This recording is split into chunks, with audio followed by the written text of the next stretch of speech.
Se uma pessoa que não acredita em Cristo, MHM. se Cristo vier hoje, ela irá para o céu? Jesus responde a sua pergunta em João 3:16 da manhã a 18. Ele diz: porque Deus amou o mundo de tal maneira que deu o seu Filho unigênito, para que todo aquele que nele crê não pereça, mas tenha a vida eterna. Pois Deus enviou o seu Filho ao mundo, não para condenar o mundo, mas para salvá-lo por meio dele. Quem crê não é condenado, mas quem não crê já está condenado, por não crer no nome do Filho unigênito de Deus. Então Jesus deixa isso bem claro. Você ouve falar dele, deposita sua fé nele, vai para o céu por causa do que Cristo fez por você na cruz. Você ouve falar dele, o rejeita e se afasta de Deus. E ele permitirá que você continue se afastando dele pela eternidade. Isso será o inferno. Respondi à sua excelente pergunta? Sim, mas é realmente justo que, se você for uma pessoa realmente boa, ajude as pessoas, como? A Bíblia diz que a igreja é a que ajuda os órfãos e coisas assim. Você faz coisas boas, mas acaba indo para o inferno por não acreditar em Cristo. E se você acredita em algo que não é tão ruim? Boa pergunta. Obrigado por levantar essa questão, senhora. Se você vive uma vida moralmente perfeita, não precisa de Jesus. Você é um espécime moral perfeito. Falando por mim, não sou moralmente perfeito. Tentei fazer o bem e às vezes fiz o bem, mas muitas vezes fiz o mal. É por isso que preciso da misericórdia de Deus, do perdão de Deus. Cristo insistiu que o perdão não é barato. O perdão não é Deus dizendo: ó, Hitler, você assassinou alguns judeus em Auschwitz. Vamos varrer isso para debaixo do tapete. Eu sou totalmente indulgente. Entre no céu. Aspas. Não. Cristo ressaltou que a penalidade pelo pecado é a morte. Agora, ou eu vou pagar a penalidade pelo meu pecado ou vou aceitar o pagamento de Cristo pela penalidade pelo meu pecado quando ele sangrou e morreu na cruz. Então, se eu rejeitar a Cristo, o que estou essencialmente rejeitando é a oferta de perdão de Deus pelo erro que cometi. Isso faz sentido? O que você acha disso? Não estou falando por mim, estou apenas dizendo que às vezes me preocupo com isso. Fico pensando, e se houver pessoas boas e elas quiserem coisas boas? E Paulo disse que eu tento fazer o bem, mas as coisas ruins acontecem. Sim, então, todos nós estamos tentando o nosso melhor para sermos bons e fazer o bem. Então, uma coisa como não confiar ou não acreditar em Cristo pode levar você para o inferno. E existe alguma maneira de Deus perdoar essas pessoas para que elas possam entrar no céu? Deus nos perdoa quando pedimos perdão a Ele. Deus não nos perdoa quando não pedimos perdão a Ele. Isso faz algum sentido para você? Isso faz sentido? Em outras palavras, depende de nós. Depende de você e depende de mim. Tudo bem, tudo bem. Há um ótimo romance russo chamado Eugene Onegin. É sobre um jovem, Onegin, que conhece uma camponesa, Tatiana, e ela lhe escreve uma carta de amor e se apaixona por ele. E ele é um aristocrata, e ela é uma camponesa, e o ama. E ela comunicou isso a ele em suas cartas. Ele olha para ela um dia e diz: não estou interessado. Você é uma camponesa, eu sou um aristocrata. Aspas. Não. Vários anos depois, ele está em um banquete e vê uma mulher absolutamente deslumbrante. Ele vai até ela para conhecê-la e, para seu horror, descobre que é Tatiana. Ele se apaixona por ela, mas ela já é casada. Ele quer tentar cortejá-la para um relacionamento com ele. Ela diz: não, essa porta já foi aberta. Essa porta está fechada hoje. Aspas. Tudo bem, pessoal, hoje a porta está aberta. Jesus Cristo diz: eu te amo e te ofereço perdão. Mas essa porta vai se fechar. A morte é o fechamento dessa porta. O retorno de Cristo é o fechamento dessa porta. Não a destrua. Há uma urgência em Cristo que chama você e eu a confiar nele, a passar pela porta enquanto ela está aberta e não esperar até que ela se feche para então dizer: meu Deus, o que eu fiz da minha vida? Sim, mas Cliff, você simplesmente não entende. Eu simplesmente não consigo acreditar em Jesus porque não há evidências suficientes. Sem problemas. Diga-me sua melhor alternativa e depois me dê as evidências de que sua alternativa a Cristo é mais confiável, mais confiável. E adivinha, senhora? Ninguém nunca vai lhe dar isso. Eu faço isso há 40 anos, antes de vocês nascerem. E eu tenho pedido isso a alguns dos professores mais brilhantes, professores universitários, bem como a muitos alunos. E ninguém nunca me deu um objeto de fé melhor, apoiado por mais evidências do que Jesus Cristo. O que significa que você pode levar um ateu à água, mas não pode fazê-lo pensar. Você pode levar um agnóstico à água, mas não pode forçá-lo a pensar. Você tem que examinar sua vida da mesma forma que eu examinei a minha. E então você tem que perguntar, ok, o que é real? O que é verdade? E então, quando você lê os evangelhos, quando lê o Alcorão, quando lê os ensinamentos de Siddhartha Gautama Buda, quando você lê Adam Smith e o capitalismo, quando pensa sobre materialismo, dinheiro e as vantagens que eles trazem, quando pensa sobre esportes, carreira atlética e ser um atleta de alto nível, se você vai construir sua vida com base nisso, há algumas evidências para apoiar isso. É divertido ser um atleta superstar, mas o único problema é que você envelhece, a elasticidade das suas pernas diminui, você é cortado do time e sua vida acaba. Porque é para isso que você vive. E Jesus Cristo diz, não, você foi criado para algo melhor do que isso, venha a mim.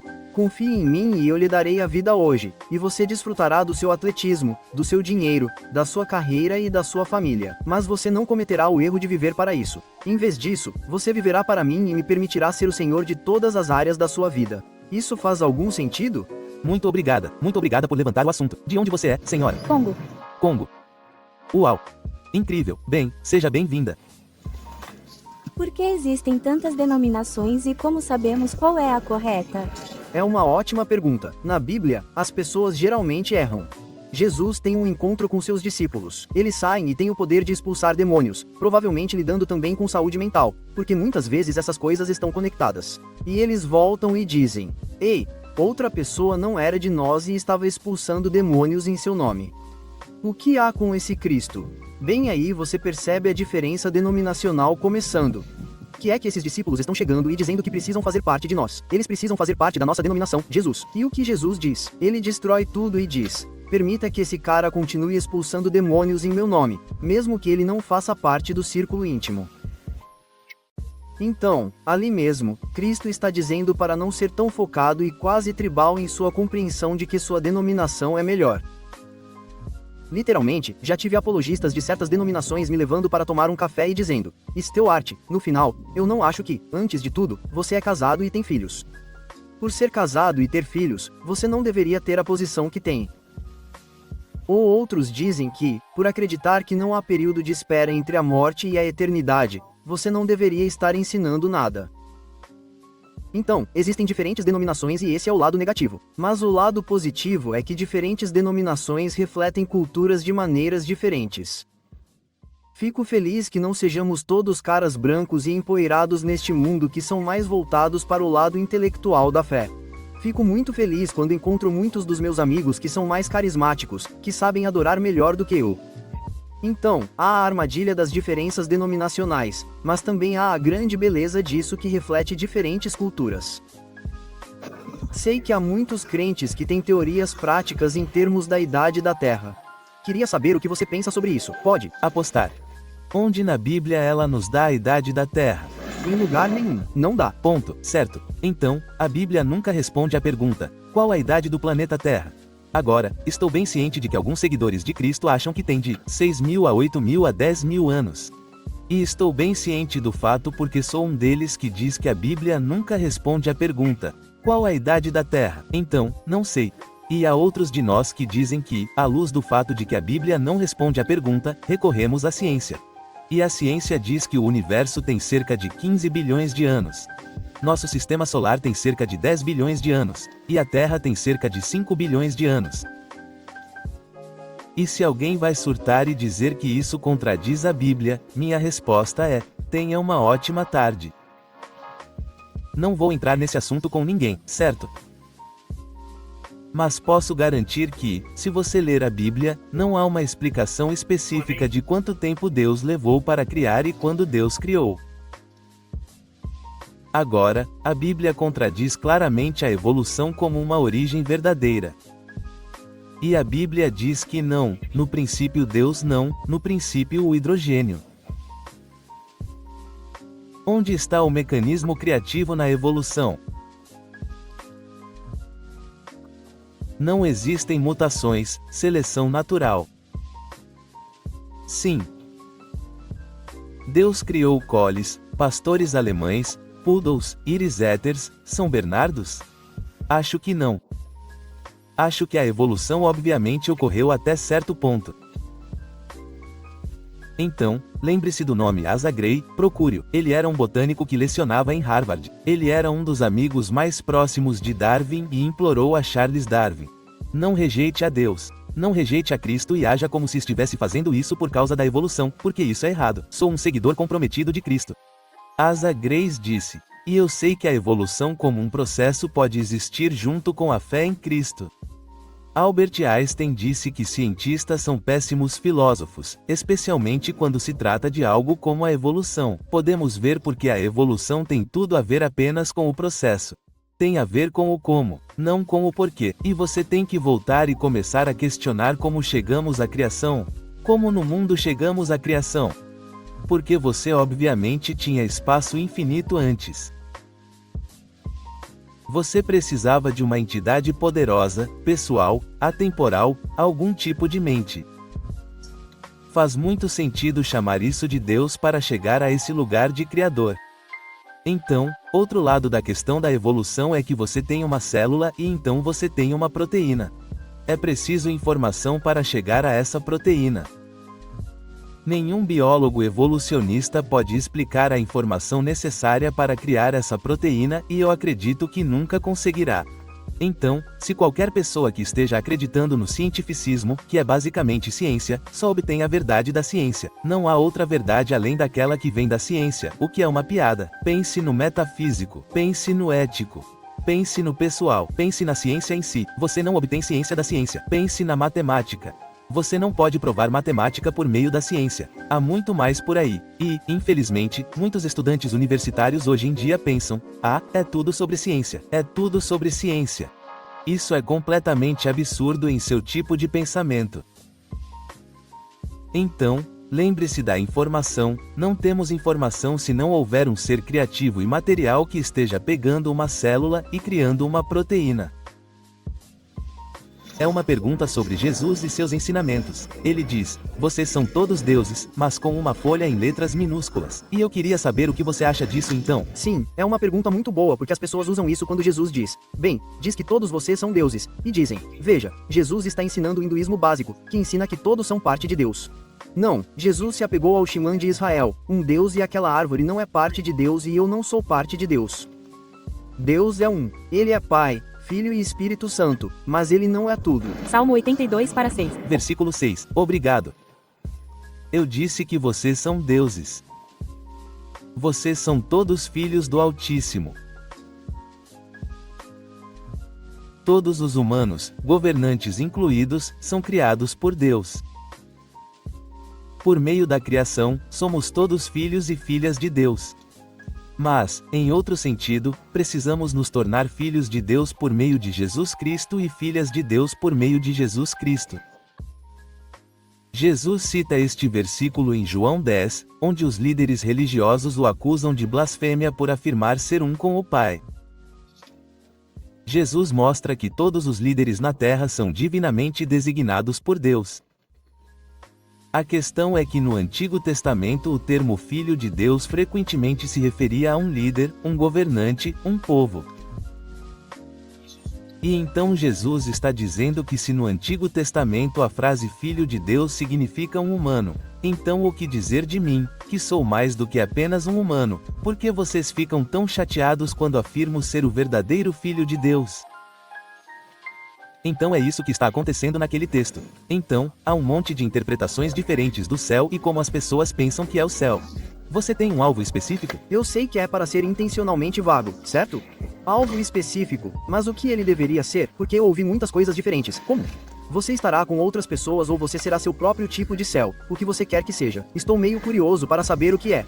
Gente, eu nunca fui ao céu, eu nunca fui ao inferno. Então, eu não posso dar um relato de testemunha ocular, o que significa que eu dependo de Jesus Cristo para revelar como será o céu e como será o inferno. E se eu começar a fabricar algo além de Cristo, então estou inventando. E não perca seu tempo me ouvindo, porque eu nunca fui ao céu, eu nunca fui ao inferno. Então, se eu vou além do que Cristo diz, diga tchau, Cliff. Estou indo embora. Tudo bem, então, o que Jesus diz sobre o céu, antes de tudo, é um relacionamento. João 17:3. A vida eterna é esta, que os homens te conheçam, o único Deus verdadeiro, e a Jesus Cristo, a quem enviaste. Ó, Cliff, um cara aqui ontem. Ó, Cliff, quando eu morrer, eu morro. Eu fiz as pazes com a morte. Sério? Sério? Bem, deixe-me lhe dizer, amigo, se este for um amigo meu e ele morrer. A razão pela qual eu odeio isso é que não estamos mais nos falando. Ele está morto. E se você quer que eu faça as pazes com isso, você está fora para almoçar. Ele é meu amigo.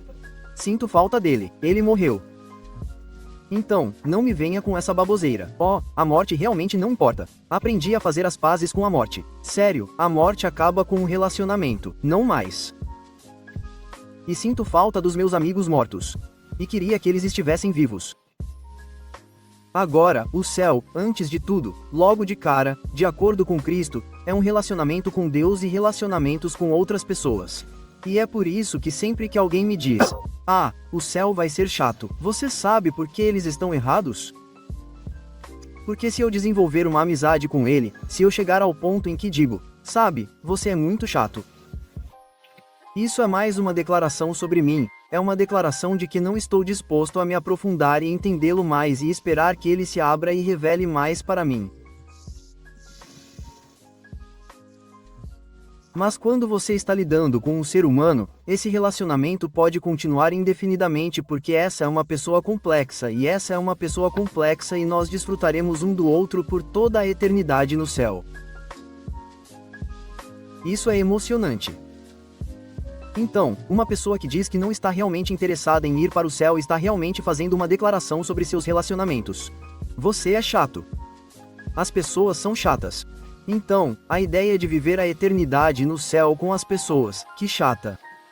Não, amigos, estou gostando de conhecer minha esposa cada vez melhor, e estamos casados há 42 anos. Não é chato. Estou gostando de conhecer meus filhos há muitos anos, mas ainda há um longo caminho a percorrer. Não é chato. Pense bem. E se você começar a colocar seu cérebro em movimento, perceberá que, de acordo com Cristo, o céu é um relacionamento de amor com Deus e relacionamentos de amor com outras pessoas. E as pessoas são tão complexas. Se eu disser, sabe, já faz alguns anos, você é chato, estou seguindo em frente. Sou um idiota. Não tenho curiosidade para conhecê-lo melhor. Não tenho vulnerabilidade para me abrir e ser honesto com ele sobre meus problemas, meus medos, minhas preocupações. Em vez disso, estou entediado porque você não me excita, amigo. Então, tchau. Sim, se você quer tratar as pessoas dessa forma, se você quer tratar Deus dessa forma, você não irá para o céu, você irá para o inferno. Por quê? Porque o que é o inferno? O inferno é distância. Distância de Deus, das pessoas, de Deus, das pessoas. Em segundo lugar, no céu, teremos novos corpos. E estou muito feliz porque tenho 69 anos. E eu conseguia vencê-lo no basquete. Agora, a única maneira de eu permanecer na quadra é se ele estiver no meu time, porque eu sei que ele vai me dar a bola na hora certa e vai marcar a maioria dos pontos e, ocasionalmente, eu consigo um arremesso de canto ou algo assim. Tudo bem, este corpo está se deteriorando. É isso que é envelhecer. É morrer. É um processo lento de morrer. Tudo bem, Jesus Cristo disse e prometeu um novo corpo que não envelhecerá, não morrerá, não envelhecerá, não terá câncer e não terá insuficiência cardíaca, mas um novo corpo que viverá por toda a eternidade. Agora, se você vai me dizer que não está interessado nisso, você e eu somos muito, muito diferentes. Porque eu estou me esforçando muito para correr uma milha todos os dias depois de fazer isso no hotel para evitar que este corpo velho se decomponha mais rápido do que já está. Tudo bem. Terceiro e finalmente, outra razão pela qual o céu não será chato é que no céu não só vou conhecer meu irmão cada vez melhor e apreciá-lo, mas também poderei trabalhar e servir. Bem, Cliff, eu não gosto de trabalhar. Você tem um problema. Isso se chama preguiça. Deus lhe deu dons para trabalhar. Não, você não deve ser um workaholic, mas deve servir a Deus trabalhando. Bravo, isso é bom. E adivinha, isso é emocionante. Obrigado, sim. Com base em, não sei muito sobre o cristianismo, eu acho, então, tudo bem.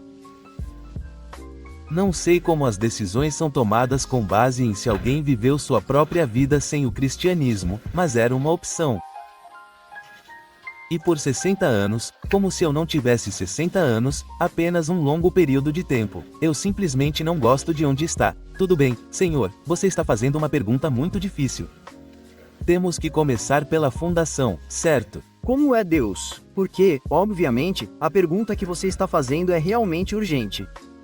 Deus vai enganar as pessoas? É ótima pergunta. Agora sim. Sabe, Deus vai condenar uma criança ao inferno que nunca ouviu falar de Cristo? Que roubo! Certo, é isso que você está perguntando, certo? Bem, como estou dizendo, eles têm. Isso é diferente da coisa da tribo. Estou dizendo que eles ouviram falar de Cristo, mas simplesmente não cresceram. Com isso, Bem, sejamos honestos. Deus vai te roubar? Deus vai me roubar? Deus vai roubar ele ou ele? o que você acha? O que você acha? Não, porque de acordo com a visão cristã, o que você acha? Ele vai nos roubar? Deus vai roubar as pessoas. No fato de que ele vai nos levar para o céu ou para o inferno? Ele vai te ferrar de verdade? Vamos lá, pessoal, o que mais posso dizer? Deus é um ogro? Não. Quem quer roubar as pessoas, certo? Por que você acha que Deus não é um ogro? Ele Ama a todos. Bem, por que raios você acha que Deus é amor? Por quê? Por que você acha que Deus ama? Por que você acha que ele é justo? Por quê? Dê-nos o livre-arbítrio. Tudo bem, agora, senhor, é bem simples responder a essa pergunta. Olá, meu nome é Cliff. Qual é o seu nome? Aiden. Frank. Qual é o seu nome? Aiden. Ponto. Harry. Não estou apenas sendo rude com Aiden, estou sendo um idiota incrivelmente arrogante. O nome dele é Aiden. Não é Frank e não é Thomas. Sim. Preciso ter a humildade de permitir que Aiden me revele quem é Aiden. Bem, se isso é verdade entre Aiden e Cliff, é ainda mais verdade entre Deus e Cliff. E há muito sofrimento, há muitas pessoas se confundindo para que eu conclua que Deus nos ama a todos. Não sei se Deus ama você apenas pela vida. Sim, há muita coisa boa, mas também há muita porcaria. Sim. Certo, Certo. certo. Então a questão é quando Jesus afirma ser Deus se abrindo e revelando que ele realmente te ama. Ele está mentindo ou está falando a verdade? O que você acha? Acho que está falando a verdade, certo? Por quê? Por que você acha que Jesus está falando a verdade? É. Isso aí. Desembucha. Repita o que você acabou de dizer. Certo, agora escuta, relaxa. Eu gosto muito de você. Eu gosto muito de você. Certo, tudo bem, você está indo bem. Tudo bem, continua. Por que você acredita que Jesus ou que Deus te ama? Por quê? Porque eu acho que estou aqui. Certo, se eu não estivesse aqui, talvez, eu não sei. Sim, é difícil, não é? Sim, quer dizer, eu acho, certo, mas olha, isso nos leva de volta a Aiden e Cliff. É. Eu não consigo ver Deus. Eu não consigo provar Deus da mesma forma. Sim, eu consigo ver o corpo de Aiden, mas quando estou falando com Aiden, estou falando com a mente dele, e não consigo ver a mente dele. A mesma coisa acontece com Deus. Não consigo ver Deus. Não consigo agarrá-lo. Mas Jesus afirmou ser Deus se abrindo e se revelando de uma forma que Aiden e eu podemos entender, e você pode entender com nossas mentes racionais. E o que Jesus disse é: Deus realmente te ama. Agora, se você sofre o suficiente, você vai dizer: ah, eu não sei sobre isso. Eu não sei se Deus é amoroso porque estou sofrendo muito.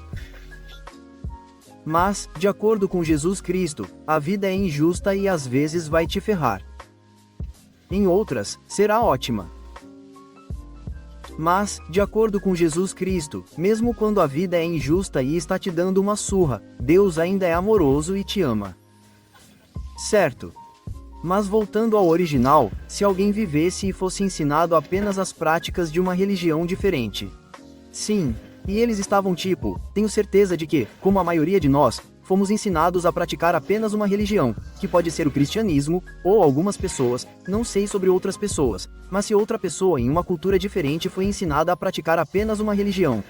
Então, mas também ouviram falar de outras religiões, como o islamismo e o cristianismo. Sim. Eles também têm a opção de escolher pegar uma Bíblia, mas foram ensinados sobre isso por muito tempo e seus pais e avós viverão da maneira que foram ensinados. Então, eles vão para o inferno? Merda, como pouco. A única razão pela qual as pessoas vão para o inferno é porque escolhem deliberadamente viver suas vidas separadas de Deus. O que significa que você pode relaxar. A resposta à sua pergunta é que Deus não vai enganar ninguém. A única razão pela qual as pessoas passarão a eternidade separadas de Deus é porque escolheram viver suas vidas separadas de Deus, e Deus simplesmente atenderá seus pedidos e dará a elas o que pedem. Então você os consideraria vivendo separados de Deus? É um ato de franqueativo. Ponto. Como vai, amigo? Thomas, como vai? Desculpe, Cliff, você está fora da realidade. Este não é Frank. Este não é Thomas. Este é Aiden. Desculpe, Jesus, não posso aceitar você. Tudo bem. O que você está dizendo é: Deus, estou rejeitando sua revelação mais clara de si mesmo. Mas é quase injusto com eles se eles foram ensinados por isso porque eles quase não tiveram escolha. Eles foram ensinados por isso desde pequenos. É como se eles quase não tivessem a mínima ideia de que é claro que eles vão acreditar. Você deve estar brincando comigo. É claro que eles vão acreditar. Quantos alunos da Texas State foram criados para ir à igreja e acreditar em Jesus? E agora que estão na universidade, não acreditam em Cristo. Por favor, não me venha com essa frase. Somos todos apenas um resultado de nossa cultura. Nós respeitamos Gandhi. Nós respeitamos o Dr. Martin Luther King. Por quê? Porque eles contradiziam a cultura e seguiam sua consciência e sua mente racional em vez de sua cultura. É por isso que os respeitamos. E adivinha, Senhor, você não precisa acreditar em nada. Você escolhe no que vai acreditar. E adivinha, Senhor, se eu pagar a você, se eu disser que seu nome é Tyler, se eu disser Tyler, tem um elefante rosa bem aqui. E esse elefante rosa deu à minha vida alegria, paz e satisfação. Você vai acreditar naquele elefante rosa? Não, não. Mas se eu lhe oferecer $1 milhão para acreditar naquele elefante rosa, você acreditará nele? Não. Você pode dizer que acredita, mas sua mente não permitirá que você acredite no elefante rosa bem aqui. Você pode mentir para mim e dizer: ah, sim, Cliff, eu acredito no elefante rosa, então me dê $1 milhão. Mas não é isso. Mas você sabe muito bem que não acredita porque não está na sua mente, porque você é uma pessoa racional e não permitirá que você acredite nisso. Bom, com base nisso, tipo, na coisa do elefante rosa. Sim, cristianismo não é a mesma coisa? Tipo, se você acredita nisso, você vai para o céu. Tipo, se você acredita no elefante, você ganha dinheiro, certo? Ótimo. Não, o cristianismo é baseado em Jesus, que viveu uma vida real que foi magnífica. Nos meus melhores momentos, eu tentei viver como Jesus e falhei. Segundo, ele ensinou ensinamentos éticos incríveis. O Sermão da Montanha. Faça aos outros o que você gostaria que fizessem a você. Se alguém lhe bater na face direita, ofereça a outra também. Ética incrível. Terceiro, morrendo em uma cruz, em vez de amaldiçoar seus inimigos como eu faria, ele orou: Pai, perdoa-os, pois eles não sabem o que fazem. Cara, eu teria puxado aqueles cobertores em branco para onde eles pudessem ir. Eu não estaria dizendo: Senhor, por favor, perdoe esses caras que me pregaram na cruz. Mas Jesus perdoou. Isso exige meu respeito. Mas quarto, Tyler. Sim, em quarto lugar, Tyler, e mais importante, 3 dias após sua morte, ele ressuscitou fisicamente dos mortos e, ao longo de um período de 40 dias, apareceu para mais de 500 pessoas. Nenhum elefante rosa. 500 pessoas viram Jesus ressuscitado dos mortos. E adivinha, Tyler? Muitos deles não morreram por crença. Não morreram por religião. Morreram por um fato histórico. Eles viram o Cristo morto ressuscitado dos mortos. É por isso, Tyler, que acredito em Jesus. Não porque ele seja como um elefante rosa. Não. Mas porque as evidências históricas mostram que ele viveu uma vida incrível. Ele ensinou ensinamentos éticos incríveis. Ele morreu na cruz amando e perdoando seus inimigos. E ressuscitou dos mortos. E é por isso que você deve acreditar em Jesus. Por quê? Adivinha, Tyler? Não vou envergonhá-lo, mas se eu lhe perguntar: Por que você está vivendo, Tyler? Você terá um pouco de dificuldade, mas acho que chegará a uma resposta. Talvez eu vivo para mim mesmo, ou vivo para o dinheiro ou algo assim. Mas então, quando eu te fizer a segunda pergunta, Tyler, vai ficar muito embaraçoso, porque eu vou te perguntar, qual é a evidência de que aquilo que você está vivendo é verdade? E a resposta que você vai me dar vai ser embaraçosa. Por que eu vivo para mim mesmo? Por que você vive? Por que você está vivendo? Por mim mesmo, eu acho, certo? Qual é a evidência de que você é tão confiável a ponto de depositar sua fé em si mesmo? Precisa haver evidências para ter fé em si mesmo? Sim, é melhor que haja evidências antes de você confiar em alguém ou em qualquer coisa. Caso contrário, você estará seguindo cegamente um tolo. Não siga cegamente um tolo. É melhor você exigir evidências antes de confiar. Caso contrário, as pessoas vão comer seu almoço. Você não acha? Aposto que você pensa isso. É por isso que você tranca seu carro e é por isso que tranca sua porta. Porque você sabe muito bem que as pessoas vão te pegar se você não for realmente inteligente. Então, é melhor você não confiar em qualquer um. É melhor você dizer, antes de confiar em você, preciso ter alguma evidência de que você não vai me enganar. Jesus nunca vai te enganar. Você vai se enganar. Eu vou me enganar. Por quê? Porque você e eu somos pessoas inconstantes, finitas e pecadoras. Dizemos uma coisa e fazemos outra. Sim. Certo, conhecemos a culpa. Então, erramos. Jesus nunca errou. Isso significa que ele é confiável. É por isso que confio nele. Isso faz sentido? Sim, faz. É um prazer conversar com você, cara. Obrigado. Não tenho palavras para agradecer, cara. Agora, que parte não respondemos à sua consideração? Veja, é um desafio fazer as pessoas pensarem, e você pensa, e eu aprecio e respeito você. Continue, Tyler. Sinto que a única coisa real é voltar ao original. Para mim, é como se simplesmente não se encaixasse direito. Acho que é. Mas como se você dissesse que precisa de pensamento racional para decidir entre duas coisas diferentes. Como antes da história do elefante rosa, quando eu estava falando sobre alguém que foi criado pelos pais, eles não deveriam simplesmente acreditar no que os pais diziam. Você deveria ter pensamento racional. Sim. Mas como você pode dizer isso? Mas quando alguém, é mais fácil dizer isso se você não cresceu com algo que lhe foi ensinado por anos. Você sabe o que quero dizer? Tipo, todos nós aprendemos coisas durante anos quando somos crianças, certo? Aprendemos alguma visão de vida, alguma visão da realidade. Todos nós aprendemos. Seja ateísmo, agnosticismo, hinduísmo, budismo, islamismo, cristianismo. Nossos pais nos dão um exemplo. Se você tem um pai caloteiro, sejamos honestos, ele está nos dando o exemplo errado, mas ele está nos dando o exemplo. Certo? Um pai que abusa de você, ele está nos dando o exemplo errado, mas ele está nos dando o exemplo. Então, todos nós somos influenciados pelo nosso ambiente, certo? Mas não somos escravos do nosso ambiente. Podemos pensar nisso. Eu quero ser um pai caloteiro, considerando que meu pai era um pai caloteiro. Eu quero abusar de crianças, considerando que meu pai abusou de mim. Não, eu não preciso abusar de crianças e não preciso ser um pai caloteiro. Por quê? Porque eu tenho vontade, mente e consciência. E cada um de nós neste círculo também tem. Ótimo. Isso faz sentido? Sim, faz. Isso faz sentido. Tudo bem, era tudo que eu tinha. Cara, muito obrigado, Tyler. Eu realmente aprecio isso. Agradeço. Obrigado, obrigado.